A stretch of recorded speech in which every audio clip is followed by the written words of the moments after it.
Nahiya siya na hindi mawari at may butil ng pawis na gumitiw sa kanyang pores. Mas malala pa nga ang mga pinagagagawa nila ni Harvey pero naiskandalo siyang tingnan. Kahit kailan hindi siya komportableng manood ng mga steamy sex scenes. Hindi sinasadyang napalingon siya kay Harvey. Mas tula kasi may puwersang humihila sa kanya. Sa kanya din pala nakatutok ang pansin ng asawa. Janine, halos pabulong nitong ana sa pangalan niya. Ang ilaw na tumatama sa mga mata nito mula sa screen ay sapat na upang aninangin ang kakaibang kislap sa mga mata ni Harvey. Goodness, she knew that intense look. It was a look of lust and arousal. Ito ang uri ng titig na tumutupok sa kanya sa tuwina. Nang bumaba ang mukha nito palapit sa kanya ay hindi siya nag-iwas ng tingin at hinintay ang paglapat nito sa mga labi niya. Once again, they shared one passionate kiss in the middle of this ocean of people. They became oblivious of how they might look like. Ang importante ay dama nila ang labi ng isa't isa at naiibsan ang nakakadarang na init. Mabuti na lang at nasa pinakadulong bahagi sila. Kapwa sila lumanghap ng hangin nang matapos iyon. Umaalon pa ang dibdib niya sa magkahalong kaba at excitement. Let's go somewhere else, he murmured on her lips after ending that kiss. Napuno ng antisipasyon ang puso ni Janine habang binabaybay nila ang daan. Just this morning, Harvey claimed her. Pero ngayon ay malakas ang hila ng magnetismo na muli siyang maangkin nito. May pananabik at kabang nagahari sa kanyang puso. Sa Harvey man ay tila nagiging impatient sa harap ng manibela. May gitla ng kunot sa noo nito. Malilim ang ekspresyon na parang galit at sobrang tahimik pero ang urgency sa mga kilos ay hindi maitago. He was like racing against time. They were. Shit! Mura nito nang may umovertake na sakin sa kanila. Sumabay iyon sa marahang pagbayo sa manibela. Ang braso nitong may hawak doon ay ginigitlaan ng pag-igting ng mga ugat. His jaw clenched as beads of sweats formed at his temple. Harvey, hinay-hinay lang. Lumapat ang palad niya sa braso nito para sana pahubain ang tensyon sa katawan nito. But she knew it was not possibility. Ang init ng balat nito na tila nilalagnat ay senyales ng nag-uumigting nitong damdamin at pagnanasa. It was an honest match to what she felt at the moment. Nilangon siya ni Harvey. Nababasa niya sa mga mata nito ang matinding pangangailangan at pananabik. This is torture. Nang bigla ay kinabig ni Harvey paliko ang kotse sa kung anong establishmento. Motel. Drive-in motel to be exact. Lugar na kailanman ay hindi pa niya napuntahan. Napalunok siya. Adult na siya pero nahihiya siya sa sarili na papasok siya sa makasalanang puok na ito. Subalit aaminin niyang naroroon din ang excitement. Pumasok ang kotse sa isang sa tingin niya pribadong garage na kaagad ding sumarado. Sinulya pa niyang asawa. Lihim nitong hinihiling ang kanyang pagsang-ayon. A silent nod gave him permission. Then it occurred to her. Kailanman ay wala pang hiniling si Harvey na hindi niya pinagbibigyan. Anumang oras ay kaagad siyang nagpapaubaya. She had become Harvey's prey. That's a reality. Ganito na siya kalala sa asawa. Lulong na siya sa pagmamahal dito. Sa tingin niya, gamay na gamay ni Harvey ang lugar pati ang pakikipag-transact sa nakatokang duty officer. Ilang babae na ba, Harvey? May pinungkurot iyon sa kanyang puso. Hindi tuloy maiwasang makaramdam siya ng selos kahit pa nga alam niya ang pagiging mapaglaro nito. Sa buong durasyon na nakikipag-usap si Harvey sa roomboy ay nakatungo lamang siya. Kinakain siya ng hiya. Ano naman, mag-asawa sila ni Harvey kaya walang puwang ang guilt. Naghintay pa muna sila ng ilang minuto bago tuluyang nakapasok sa silida. Habang naghihintay ay mababanaag ang tensyon sa pagitan nila. Panay ang pagpapakawala ni Harvey ng mararahas na buntong hininga. And when she looked at his member, halos magwala na iyon sa loob ng pantalon. Oh, Harvey, come here. Eksaktong nakalapat ang pintong pinasukan nila nang hilahin siya ng asawa at isinandal sa nakapinid na pintuan. Harvey looked at her with so much lust and desire in his eyes. Kung tutuusin kaninang umaga lang ang pinakahuli nila. Pinned at the door, kaagad nitong sinunggaban ng halik ang naghihintay niyang mga labi. Ang mga braso niya ay otomatikong ikinawit niya sa leeg nito at tiningkayad siya para mas maabot ang mga labi nito. Tila nagkakarera ang mga bibig nila. Naghahabol. Ayaw patlangan ang nakalulunod na sensasyon. Ang mabibigat na hininga at pagsinghap ay nagduelo sa loob ng silid, pati na sa kanilang mga bibig. Sa loob ng maraming beses na nagtatalik sila, natutunan na niya kung paanong mapapaungol ang asawa kapag magkaugnay ang mga labi nila. Napapikit na lang siya at hinintay ang susunod na mga galaw nito sa bahaging naghihintay ng kaganapan. Then it happened. Between her and Harvey, it will always happen. Harvey is like a strong force of nature. No matter the effort to control him, he always finds his way towards her and own every part of her. And when Harvey finally reached his, they were both panting. Pagod na napasubsob siya sa balikat ng kaniig. Habol ang paghinga. Making love with him had always been mind-blowing pero nakakapatari ng katawan. Hinihigop nito ang enerhiya niya. Nais pa sana niyang namnamin ang init ng pawisan nitong katawan at tibok ng puso nito. But she knew she shouldn't do that. Harvey won't cuddle. Ayaw niyang isipin itong kumakapit siya dito. Sa loob ng hindi na mabilang ng mga beses na nagniig sila, hinahayaan lang siya nitong sarili ang yakapin sa bawat pagkakataong natatapos sila. Kahit na nga gustong-gusto niyang sumiksik sa mga bisig at dibdib nito. Saan ka pupunta? Sa kama. Ani ang tinakpan ng mga braso ang exposed na dibdib. She look away. Nahihiya pa rin siyang salubungin ng mga titig nito. As always, while making love, she would always feel so hot. Kapag natatapos ang mapupusok na sandali, umaakyat ang hiya sa mukha niya. Just stay on top of me. Kumikislap ang mga mata niya sa pagtataka. Saglit na napatitig ng tuwid sa asawa. There was something in his eyes, a vast caldera of emotions. Stay still, Janine. Kinabig nito ang batok niya. Napasubsob siyang muli sa balikat nito. Naramdaman na lang niya ang pagsayad ng woolen blanket na nakasalya kanina sa sofa at maingat iyong ibinalabal ni Harvey sa kanyang katawan. Ngunit ang mas sumaplo sa damdamin niya ay ang ginawa nitong marahang paghagod sa buhok niya at ang paggawad ng pinong halik sa kanyang buhok. It was such a gentle and endearing act after a wild romance. Tumatago sa puso niya, humahaplos, tila kinukuyumos, iyon, ngunit sa hindi mapait na paraan, more than desire and sexuality. The sweetest act found its way through her heart. May nasaling sa kasulok-sulukang parte ng kanyang puso. Bahagi na tanging si Harvey lang ang nagagawang lakbayin. Ang kaligayahang sumapuso sa kanya ngayon ay hindi niya kayang pangalanan. It was undescribable and beyond explaining. Her heart burst with haluva of mixed emotions, but on top of it is love. I swear, I could die in your arms today, Harvey. Pero temporary lang ang lahat ng ito. Gaya ng paghupa ng init, ganoon lang din siya kadaling idispatcha. Isang napipintong katotohanan. Kinuyumos ang puso niya. Nasasaktan siya, hindi pa man. Realization hit her at hindi na niya kayang layuan pa ito. Bakit ka umiiyak? Ha? Namamasada pala ang pisngi niya pati na ang balikat ni Harvey nang hindi man lang niya namamalayan. She was crying. Did I hurt you? Puro ng pag-aalalang tanong nito. Panay-iling lang ang sagot niya dito. Hindi ito tinititigan sa mga mata. Mas isiniksik niyang lalo ang sarili sa katawan ni Harvey. Umiiyak siya sa katotohanan ang lahat ng ito ay magtatapos din. Sooner or later, all this fantasy will end. At kung magkakalayo man sila, this will be one of those lasting memories na babaunin niya. Ang anumang meron sila, pisikal lang ang habol ni Harvey. Pero para sa kanya, puso at kaluluwa ang nag-uudyok sa kanya. I love you. Napapikit siya ng mariin, kung sana ay maaari niyang sabihin ng malaya, kung sana may katumbas. Janine, you're making me worried. Was I too rough? Masumigpit ang yakap niya sa katawan nito. Ganoon din si Harvey sa kanya. Tila wala ng hangin makalulusot sa pagitan nila. Alam mo namang sinisikap kong salubungin. Gaano ka man karahas minsan. She sobbed. Natutuwa lang ako at nakasama kita ngayon. I am just savoring this moment hanggang sa magtapos tayo. Walang kasagutan mula kay Harvey.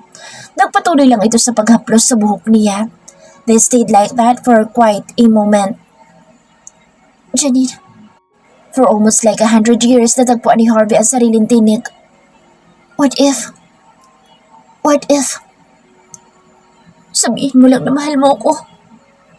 Pipinghiling ng puso niya. Please, Harvey. Pero wala na yung karugtong pa. Nagkaroon ng kahungkagan sa puso niya. Sino ba siya para mahalin ng isang Harvey San Martin? Tinatapunan lang naman siya nito ng pansin because she's convenient. Kagaya din lang siya ng ibang babae na kinakaladkad sa motel para sa panandaliang aliw. Pansamantala lang. Ang kaibahan lang ay pinakasalan siya. Harvey, pwede na ba tayong umuwi sa bahay natin? She just needed to go home. To Harvey's home. Ang lugar kung saan pakiramdam niya ay safe at buong-buo siya. Tahimik nilang binaybay ang daan pa uwi. They were both silent. Kapwa sila kinakain ng sarili-sariling pag-iisip hanggang sa tinalunton na nila ang kanya-kanyang silid. They will part ways gaya ng nakagawian. Nasa bungad na siya ng pintuan ng silid niya nang pigilan ni Harvey ang kamay niya. Bakit? Nagtatanong pati mga titig niya na nilungon ito. Hindi ito kumibo. Inakay lang siyang papasok sa silid nito. Anong gagawin natin dito? Gusto pa ba nito? Nabitin ba ito sa motel? Harvey cupped her face at tinitigan siya ng tuwid sa mga mata. From now on, hindi na tayo maghiwalay ng tulugan. Sa iisang kama na tayo matutulog. Sa iisang banyo maliligo. Gusto ko na sa bawat pagising ko mukha mo sumasalubong sa akin.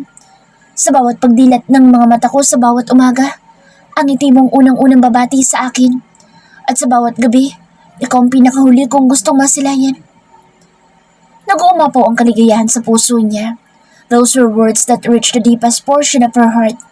Kahit walang magic words na kalangkap, she felt needed more than sex. Gusto mo ba iyon, Janine? Pinipigilan niya ang mapaluhang sunod-sunod na tumango. Oo. Gusto. Gustong-gusto ko. Sumubsob siya ng yakap sa katawan ni Harvey at ibinaon ang mukha doon. Nais niyang itago ang nangingilid na namang mga luha. Napapagod na din kasi ako lipat ng lipat sa bawat pagkakataong gusto kitang makatabi. Pisikal man ang dahilan ni Harvey, masaya pa rin siya. Being with him was more than she could ask for. Na lahat ng prinsipyo ay kayang-kaya niyang baliin. Anuman ang inilista niyang mga tagubilin sa papel na iyon. Isa-isa na niyang binabali. Wala na siyang pakialam. She swayed deep down with her feelings towards him. Mahal na mahal niya ito. Sa gabing iyon, sa pinakaunang pagkakataon, ramdam niyang tunay silang mag-asawa. Ang matulog na unan sa bisig nito at yapos dito ng mahigpit. Langit ang katumbas. Her heart was at peace. She felt home. Finally. Mas naunang nagising si Janine kinaumagahan. Nakayapos pa rin sa katawan niyang asawa. Ang mukha ay nakasiksik sa leeg niya habang unan siya sa kanan nitong bisig. Binabakuran siya ng asawa. Parang takot na aalis siya. A smile flashed on her face as she remembered what happened last night. Last night was unforgettable. Tinampan niya ang ulo kapag kuwan. Gusto niyang kurutin ang pisngi. Hanggang ngayon ay kahihirap paniwalaan na magkatabi sila ni Harvey sa umagang ito. Pinangarap niya lang ito at ngayon ay nabigyan na ng katuparan. Sinamyo niya ang scent ng brasong nakadantay sa kanya. His clean masculine scent as her blanket is simply paradise. Dahan-dahan, ingat na inalis niya ang pagkakapulupot dito sa kanya. Gusto pa sana niyang i-enjoy ang moment na katabi ito ngunit kailangan niyang bumangon at ipaghanda ito. Kumislot ito ngunit hindi naman tuluyang nagising. Bago bumangon ay nahiga muna siya, ilang pulgadang layo mula sa nahihimbing pa ring asawa. Pinakatitigan niya ang buong mukha nito, ang mukhang epitome ng kagwapuhan sa kanya. I hope and pray that I will wake up in your arms forever. Wala mang assurance ang forever, masaya na siya. Umangat ang palad niya at kinopya ang outline ng mukha nito. Every detail of his angular face. Nakaborda na iyon sa kanyang utak at lalo na sa kanyang puso. Tinamnan niya ng magaang halik ang braso nito bago maingat niyang inalis ang kumot na nakatabing sa katawan nila. Bumangon siya at pinulot ang polo ni Harvey. Isunuot niya iyon. Sa tangkad at laking mama nito'y nagbuka na iyon duster sa kanya. Umabot hanggang gitnang hita. Napapangiti na naman siya at nayakap ang sarili. Inamoy-amoy pa niya ang damit. Andaya, bakit ang bango niyo pa rin? Pinulot niya ang mga damit nila na nagkalat sa sahig. Mamaya maglalaba siya. Ayaw niyang nagpapalabada, total naman wala siyang ibang ginagawa. Pumanik siya sa walk-in closet at isinalansan sa laundry basket ang mga gamit na mga kasuotan. Matapos noon ay naghalungkat siya ng isusuot ng mister sa opisina. Undershirt, long sleeves polo, coat, slacks. Gamay na niya ito. So far, lahat naman ang inihanda niya sinusuot nito. Pati necktie at medyas, maayos nang nakalapag sa center table ng walk-in closet. Pinakauli niyang pinulot sa drawer ay ang kulay itim na boxers. Either white or black lang ang kulay ng mga iyon. Habang nakatitig sa munting kasuotang iyon ay hindi niya maiwasang mapangiti at makagat ang labi. This thing covers him. The thing that... Ang halay ng tumatakbo sa utak mo, Janine. Early in the morning, parang nag-iinit ang sulok ng kanyang mukha sa rumaragas ang eksena nila ng asawa. Napapailing na ibinaba niya iyon katabi ng panyo nito. Paglabas niya ng closet, mahimbing pa rin ang asawa na nakadapa at medyo awang ang bibig. Natatawa pa siya at nalililis ang kumot nito sa katawan. Nasalipan niya tuloy ang namumutok nitong pangupo. Para lang itong sa Brad Pitt sa Troy. Teka nga, isang kapilihan ang naisipan niya. Kinuha niya ang cellphone at kinuhanan niya ito habang natutulog. Ay, Janine, baliw ka na rin. Nanaog siya sa silong nang hindi pinagkakaabalahang magsuot ng pajama. 8:00 na at sa mga oras na ito'y nakaalis na rin si Nina. Habang humahakbang ay kinumanda niya sa isipan ng mga ihahain. Today is special. Napapangiting muli niyang sinilip ang gallery ng phone. Babad ang mga mata niya na hindi niya napagtantong nasa mismong harapan niya na si Nina. Nagkagulutan pa sila ni Nina nang muntik na sila magkabanggaan. Ikaw talagang bata ka? Papatayin mo ba ako sa nervyos? Gulat na sita niya sa nakababatang babae. Ang kamay ay otomatikong nakahawak sa gawing dibdib. Hala, si ate nagugulat. Kanina pa kaya ako dito? Di kita napansin ha? Paano kasi po? Panay ang ngiti at titig niyo dyan sa cellphone niyo. Dumukwang pa ito sa phone niya. Tinago niya naman sa kanyang likuran. Tila takot na maagawan. Susi ate, nakita ko na po. Yung pat na kuya, parang burger buns. Parang ang sarap kagatin ate. Naningkit ang mga matang tinitigan niya ito at pinamewangan. Pero mukhang wala lang talaga sa sarili ang dumudulas sa mga salita ng bibig ni Nina. Bakit ate? Unaware of her crime, she inquired. Nanunulis ang nguso, namimilog ang mga mata. Yung bibig mo, minsan busalan mo. Hindi maganda sa isang babaeng kagaya mo kung ano-anong bulgar na salitang lumalabas sa bibig. Naglakad na siyang papasok sa kitchen kasunod ito.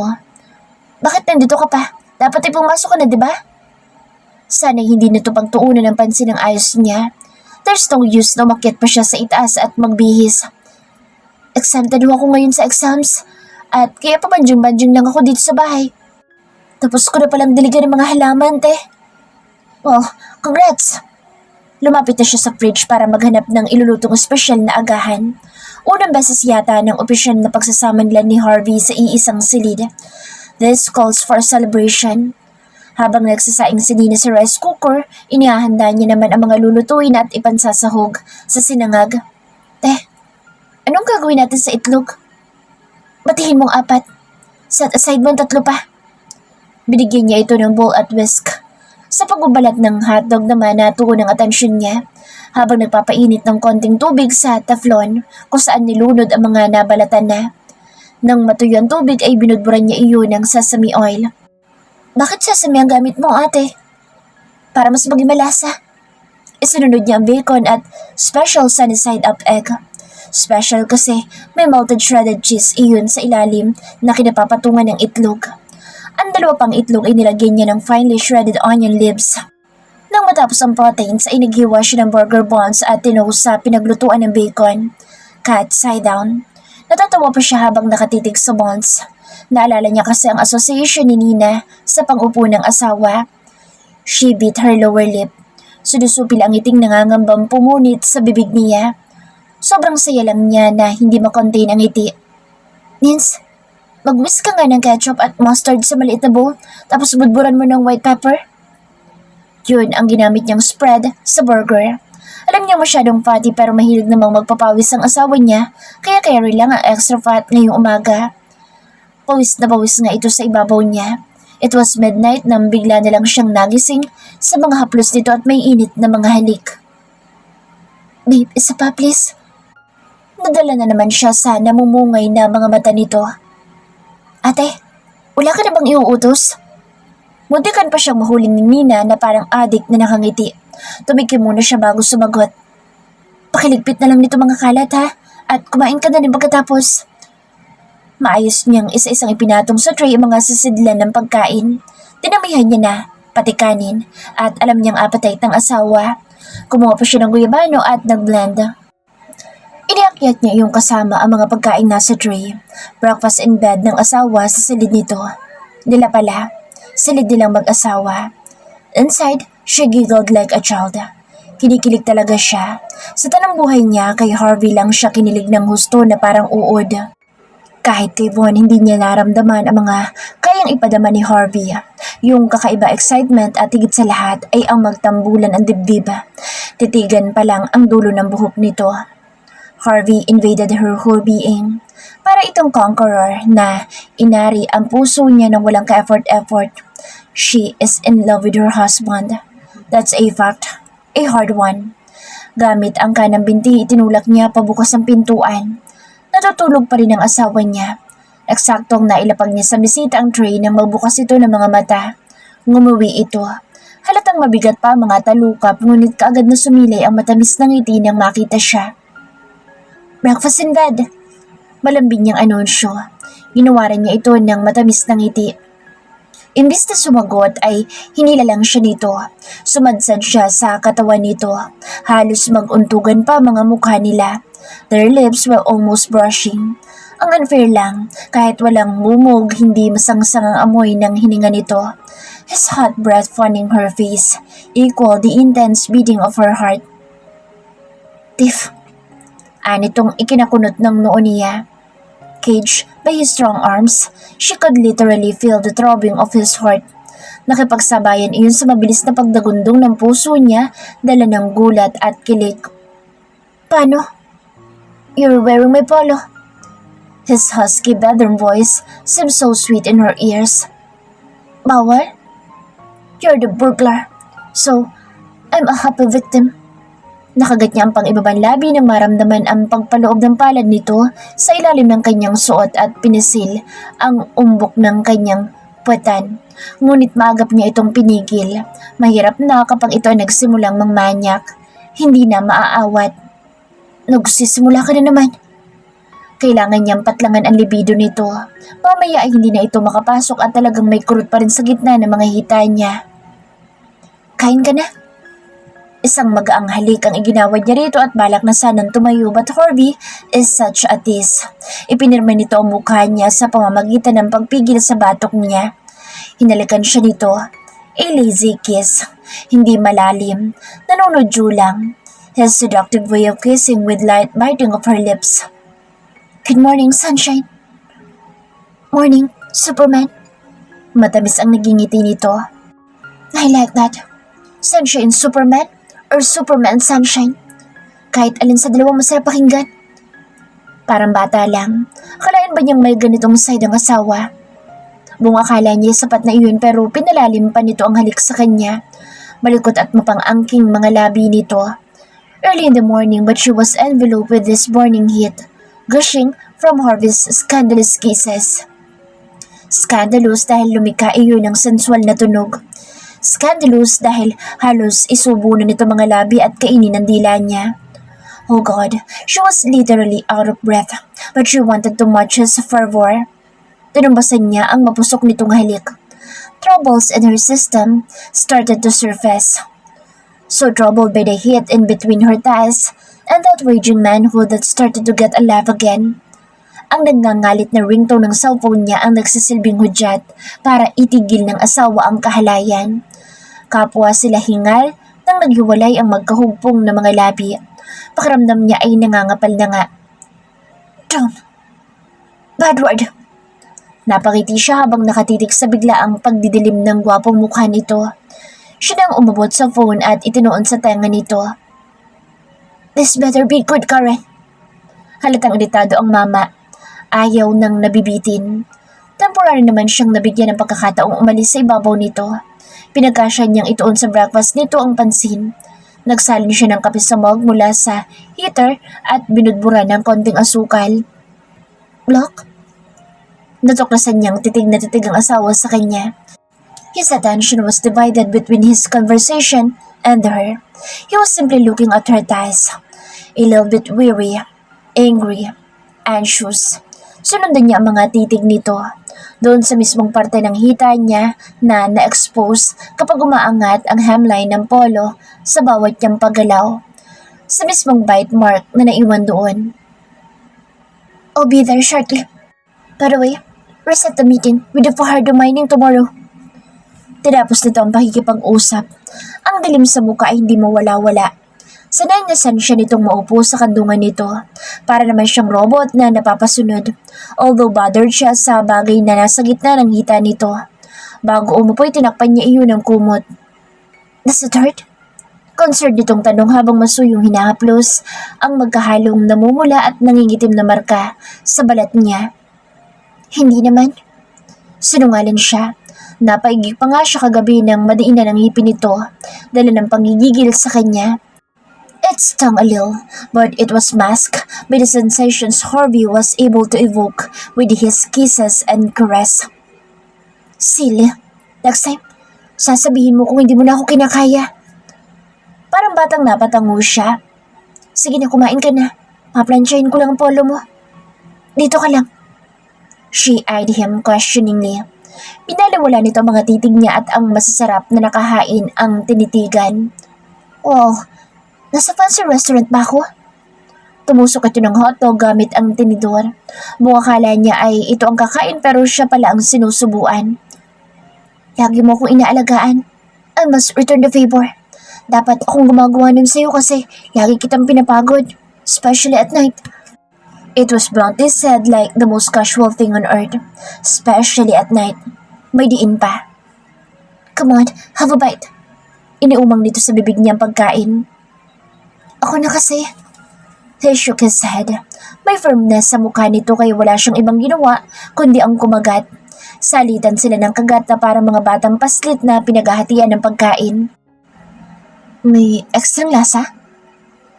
Sasama oil ang ginamit ko. Dapat ang utango ito. Then he mischievously grinned. Dapat palagyan din natin ng sasama oil ang hotdog ko. Hindi na siya inosente at alam niyang double meaning ang sinabi nito. San Martin! It's a warning. Ang hirap iignora ang pagiging manyakas dito sa kanya. Talaga namang mas yummy ang hotdog ko nito. Pati itlog ko. There. His scandalous mouth. Ang aga-aga ay mahalay na kaagad ang bibig. Walang preno ang bibig ni Mr. CEO pagdating sa usaping sex. Natutuwa na rin siya at nararamdaman niyang at home ito sa kanya. But you haven't tasted it yet. Harvey! Pahiwatig ang sinabi nito. Animoy naiinis na tatayo na sana siya ngunit mas sinigpitan nito ang yakap. Sorry. Ibinaon nito ang mukha sa braso niya. I was just kidding. Still have my limits too. Matapat niyang sabi. Pero asawa siya. Wives are supposed to satisfy their husbands. Natatakot siya na baka maghanap ito ng satisfaction sa iba. That would be hurtful and devastating. Kilala pa naman itong womanizer dati. Hey, that was a joke. And inaamin ko, it's a bad one. Pilit ang naging ngiti niya. Saka nito sinamyo ang buhok niya. Why do you always smell so good? Pag-iba nito ng usapan, isang bagay na gustong-gusto niya sa asawa. Pinapalis kaagad ang discomfort niya. Para kang shih tzu. Gutom lang yan. Kain na tayo? Hanggang sa matapos ang agahan, nasa kandungan siya ng asawa. Sa bawat pagkain kakainin dapat ay hati sila. Nawiwirduhan na nga siya but it's a different kind of weirdness. May kagat na kaligayahan at kiliti sa dibdib.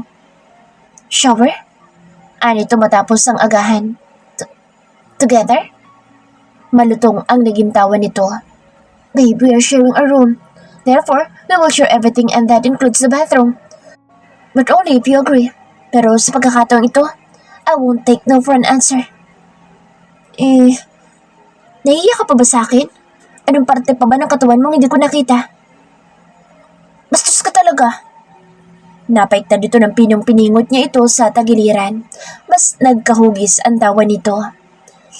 Like a thief in the night, namalayan na lang niyang buhat-buhat siya nito papasok ng shower sa kabila ng pagkakawag niya. Just what was expected. He took her again. Once. Meeting mo. Paalala niya rito. The hell I care. He grunted as he was too deep in pleasuring themselves. All I care is being inside you. Namamaos at tila hirap nitong turan habang patuloy sa pag-indayog sa kanya. Tinanggap niya lahat ng ipinapalasap ng asawa sa kanya sa umagang ito. Ninamnam ang bawat invasion sa kanyang kaibuturan. Mornings had never been this delightful. Once again, nagduwet ang mga ungol at halinghing nila habang inaabot ang pinakamagandang nota ng kanilang musika. Their bodies shook in satisfaction. Natapos ang shower nila. Si Harvey pa mismong nagbalot ng tuwalya sa katawan niya at ang nagtuyo sa buhok niya. Extra kung lumambing kasi nga nakarami. Napapailing na lang talaga siya sa stamina ng asawa. Walang kapaguran.